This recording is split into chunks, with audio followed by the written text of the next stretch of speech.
तुझी गाडी ठोकलीस ना असा उघडा तू कुठे चालला होतास? हे मनसे तुम्ही तू कुठला मनसेवाला आहे? कुठला आहे? शिवसेनावाला आहे? मनसे लोक तुम्ही लोक मराठी शिकवता ना रे लोकांना? अरे माझा बाप ना भेटतो महाराष्ट्र राज्य उपाध्यक्ष आहे. तुझा बाप महाराष्ट्राचा अध्यक्ष आहे. मराठी बोला वरना मार खाओ, यही संदेश लेकर निकले हैं कुछ नेता और उनके पीछे खड़े वो झंडे जिनमें भाषा की नहीं वोट बैंक की गंध है। हर चुनाव से पहले महाराष्ट्र में यही राग बजता है। भाषाई शुद्धता की तलवार लेकर कुछ नेता निकल पड़ते हैं जैसे भाषा नहीं देश बचाने निकले हो। आम्ही शांत आहोत याचा अर्थ गांडू नाही होत.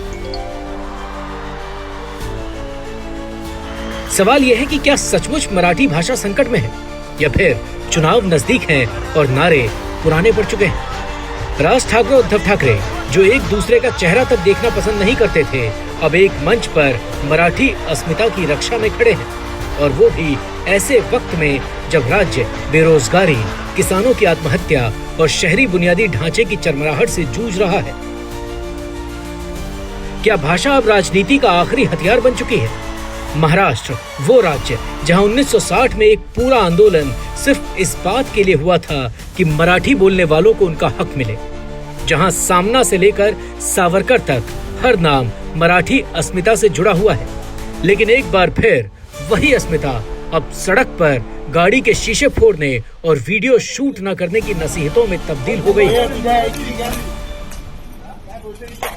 मराठी शिकवता ना रे लोकांना?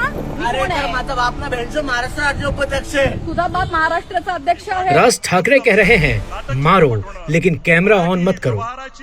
उद्धव ठाकरे कह रहे हैं मराठी को बचाओ नहीं तो संस्कृति मिट जाएगी।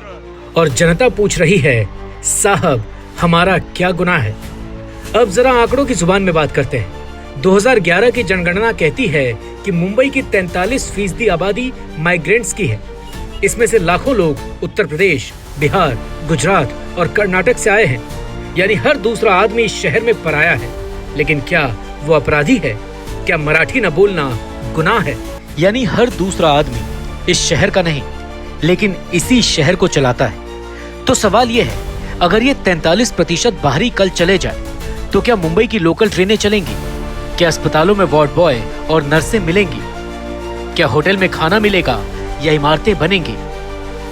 मुंबई सिर्फ मराठी नहीं है, मुंबई वो मिक्स वेज थाली है जिसमें हर प्रदेश की रोटी है। यूपी का मजदूर है, बिहार का इंजीनियर है, गुजरात का व्यापारी है, बंगाल का आर्टिस्ट है, और हाँ सबके ऊपर मराठी माँ है जिसकी मिट्टी ने सबको जगह दी। लेकिन अब कुछ लोग सवाल पूछते हैं मराठी नहीं बोला थप्पड़ पड़ेगा। तो चलिए डेटा से जवाब देते हैं। 2001 से 2011 के बीच महाराष्ट्र में 32 लाख लोग बाहर से आए, लेकिन उसी दौरान करीब 9 लाख मराठी लोग दूसरे राज्यों में भी गए। तो फिर सवाल उठता है जो बाहर से आया है वो घुसपैठिया, लेकिन जो बाहर गया है वो क्या संस्कृति का दूत? लेकिन जब MNS कहती है कि मराठी बोला वरना थप्पड़ पड़ेगा तो ये आंकड़े क्या कहेंगे? सवाल ये भी है क्या मराठी को कोई खतरा वाकई है? महाराष्ट्र सरकार की रिपोर्ट कहती है राज्य के करीब 60% सरकारी स्कूल मराठी मीडियम में है और शहरी इलाकों के 80% सरकारी ऑफिसों में प्राथमिक भाषा मराठी ही है। तो फिर डर किसका है? दरअसल डर का कारोबार राजनीति में बड़ा पुराना है। राज ठाकरे 2008 में बिहारी हटाओ आंदोलन से चर्चा में आए। अब 2025 में वही पुराने मुद्दे को मराठी बोला के नाम से फिर गर्म किया जा रहा है। लेकिन एक आम मराठी बोलने वाला जानता है मराठी की ताकत उसकी साहित्यिक विरासत है, उसके रंगभूमि में, उसकी शिक्षा में, न कि किसी थप्पड़ में। और वैसे भी क्या कोई भाषा डर के दम पर जिंदा रखी जा सकती है? मराठी बोली जाती है क्योंकि ये गर्व है, परंपरा है। लेकिन जब कोई उसे डंडे से थोपना चाहता है तो भाषा से प्रेम नहीं घृणा पैदा होती है। सवाल ये है क्या ये वही मराठी अस्मिता है जिसकी रक्षा के लिए आप रैली कर रहे हैं? क्या वही लोग जो मराठी के नाम पर लाठी उठाते हैं घर में अंग्रेजी स्कूल की तलाश करते हैं? भाईचारे का सबसे बड़ा दुश्मन होता है जब भाषा को हथियार बना दिया जाए। क्या कोई आदमी सिर्फ इसलिए बुरा है क्योंकि वो मराठी नहीं बोलता? अगर मराठी भाषा को जिंदा रखना है तो किताबों में रखिए, पाठ्यक्रम में लाइए, रोजगार में शर्त बनाइए, पर भाषा के नाम पर नफरत मत फैलाइए। क्या आपने कभी सोचा कि इस पूरी बहस में कहीं मराठी भाषा खुद भी शर्मिंदा है? वो कह रही होगी, मैं तो साहित्य, संगीत और संस्कृति की विरासत हूँ, मुझे गाली गलौज का हथियार क्यों बना रहे हो? मराठी को बचाना है तो उसका साहित्य बचाओ, सिनेमा को बढ़ाओ, युवाओं को उसमें रोजगार दो, क्योंकि जब भाषा रोजगार देगी तब हर कोई गर्व से बोलेगा, मी मराठी।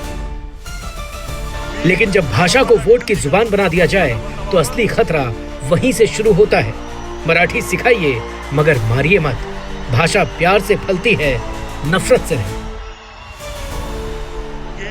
इस वीडियो में दी गई जानकारी से अगर आप सहमत हैं तो वीडियो को लाइक करें, और अगर आप चाहते हैं कि इस तरीके की घिनौनी हरकत तुरंत बंद होनी चाहिए तो वीडियो को शेयर करें और चैनल को लाइक करना बिल्कुल भी मत भूलें। मनसे